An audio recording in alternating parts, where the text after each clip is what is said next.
普段軽ジムニーで車中泊しまくっている私が今回はノマドで車中泊してみます。今回はレンタカーで車中泊するのでルールを決めました。火気厳禁、車内で調理しない、臭くて汚い体で寝ないです。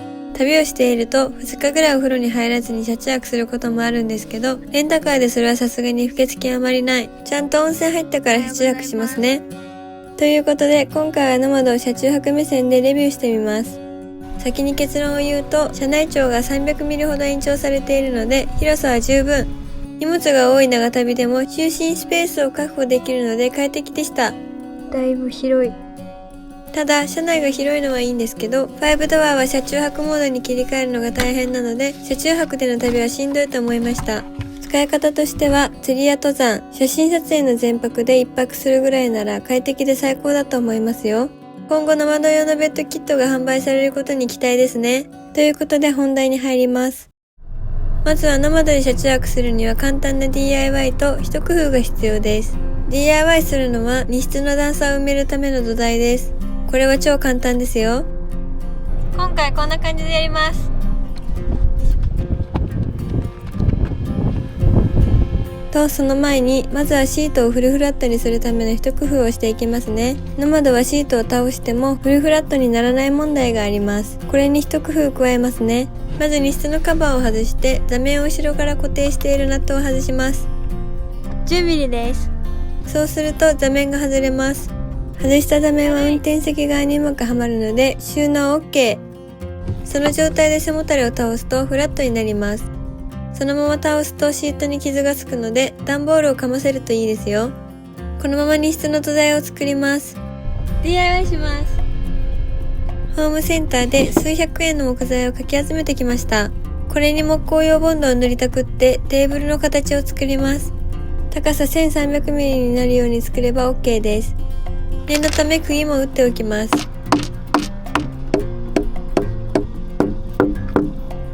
完成。超簡単な窓用ベッドキットの完成です。車に傷がつかないように養生テープを貼っておきました。市販のものだと数万円しますが、これなら1200円でできますよ。これで運転席助手席のシートも倒せばノマドのフルフラット問題は解決です。床がボコボコしているので底冷え対策も兼ねてアルミマットを敷いてみました。これに電気毛布で簡易床暖房化すれば広々快適空間の完成です。広い。ジムニーよりも 300mm 長くなっただけでかなり広く感じます。荷物の多い旅でも快適に眠れそうです。広い。一つ注意。運転するときは後部座席のシートを戻さないといけません。これがノマドでの車中泊が大変な理由です。シートを外すには一度荷物をどかさないといけません。寒い中わざわざ車外に出て作業するこの一手間は思ってる以上に面倒なんです。それに比べて3ドアジムニーは車外に出ることなくいつでも就寝モードに切り替えられますよ。それにしてもノマドの荷室は広いのでいろいろと詰めて便利です。早くノマドで車中泊したくてうずうずしているので早速車中泊場所に向かいますね。今日はノマドで車中泊行ってきます。ということで夜な夜な千葉県を南下して房総方面に向かっています。今回目指すのは私の大好きな道の駅保田小学校です。ここは廃校になった小学校をリノベーションして道の駅にしたんですよ。懐かしい給食を食べられるのはもちろん教室に宿泊することもできます。以前泊まったことあるんですけど夜の学校の雰囲気は最高でしたよ。ノマドの運転は3ドアジムニーとほとんど変わりませんでした。3ドアに比べて小回りが利かなくなっているみたいですが、正直街中で運転する分には違いがわかりません。とても運転しやすいですよ。目的地の周辺に温泉がないので今のうちにお風呂入っておこうと思います。ということで近くに温泉あったので行ってきます。温泉行ってきます。寒い時期の温泉は至福。撮影のことなんて忘れてゆっくりしてきますね。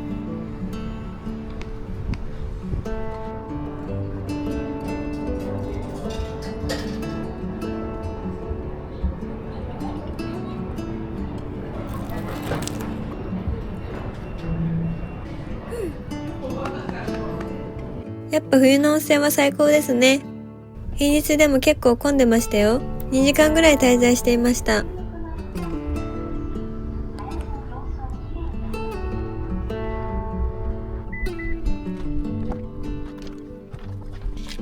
中泊場所行ってきます。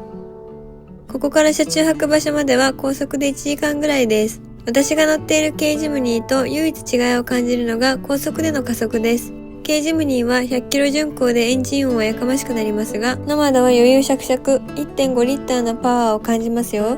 高速での安定感はさすがですね。車体が長くなっている分、直進安定性も上昇しているようですが、素人のチンチクリにはよくわかりません。鋸南保田インターを降りて2分のところに目的地の保田小学校があります。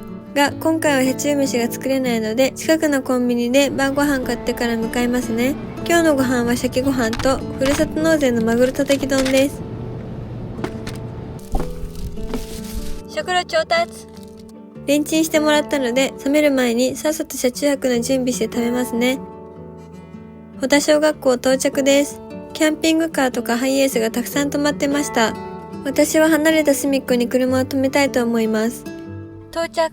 今から車中泊モードにします。寒い中外に出て車中泊モードに切り替えるのは本当に大変です。シートを倒すのに一度荷物をどかさないとですし、結構疲れます。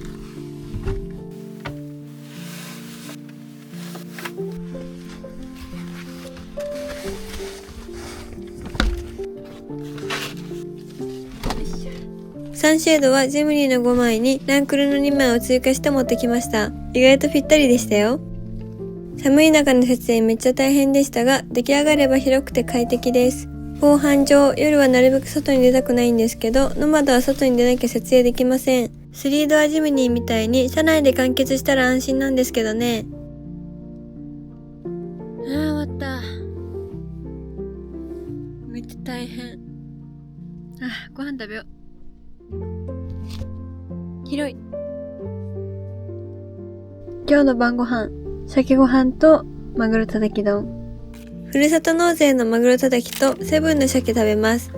私的和食最高峰の献立です。いただきます。絶対美味しい。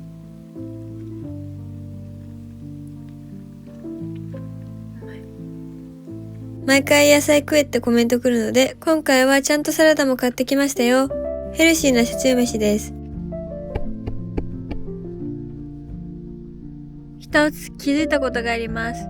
これ結構大事なことなんですけど、ノマドは内張りが樹脂になっている分、外の冷気があまり入ってきません。3ドアのジムには鉄板むき出しなので、冷気がガンガン貫通してきて寒いんですよね。この違いは結構大きいと感じました。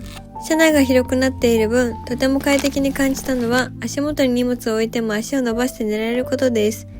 軽ジムニーの場合は、寝るときは屋根上の収納に邪魔な荷物を乗せないと足伸ばせなかったんですけど、ノマドは車内に置きっぱなしにしても十分寝れますよ。室内長300ミリ伸びただけでもかなり快適に感じました。だいぶ広い。快適。実際メジャーで測ってみると2100ミリぐらいあります。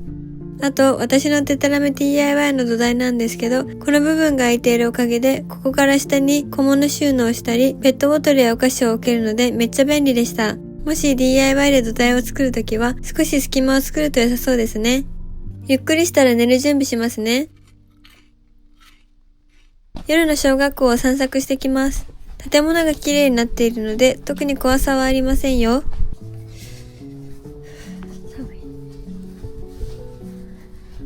道の駅保田小学校、関東道の駅ベストランキング1位だそうです。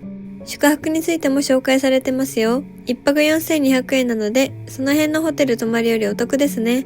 宿泊者しか入れない夜の校舎は雰囲気抜群で楽しめると思いますよ。皆さんもぜひ行ってみてくださいね。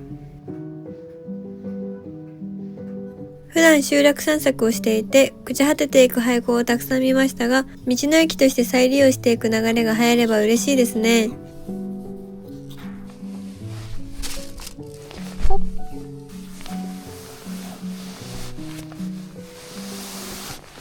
果たして快眠できるでしょうか。じゃあ、おやすみなさい。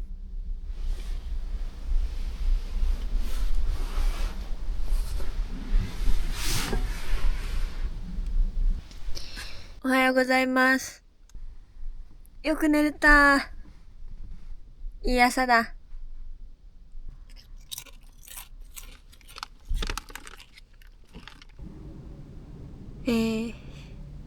保田小学校散策してきます。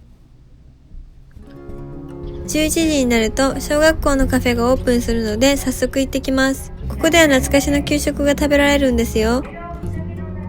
給食食べます。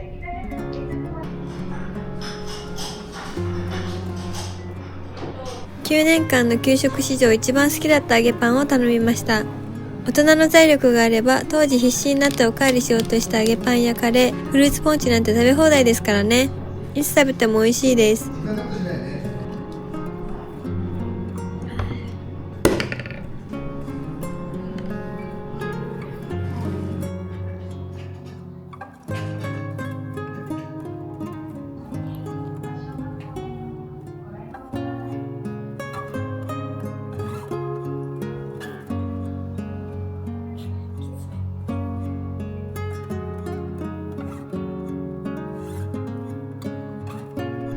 今までたくさんの道の駅に行きましたが、保田小学校はここでしかできないことがたくさんありますよ。少年時代に戻れる保田小学校、皆さんも行ってみてくださいね。保田小最高。準備が大変なら片付けも大変。運転モードに戻すのも一苦労でしたよ。ノマド用の車中泊ベッドキットがあれば楽なんでしょうけど、後部座席を外す前提になってしまうので、多分販売されませんよね。この切り替えの手間があるので、ノマドで車中泊旅をするのは厳しいと思いました。雨の日は地獄ですからね。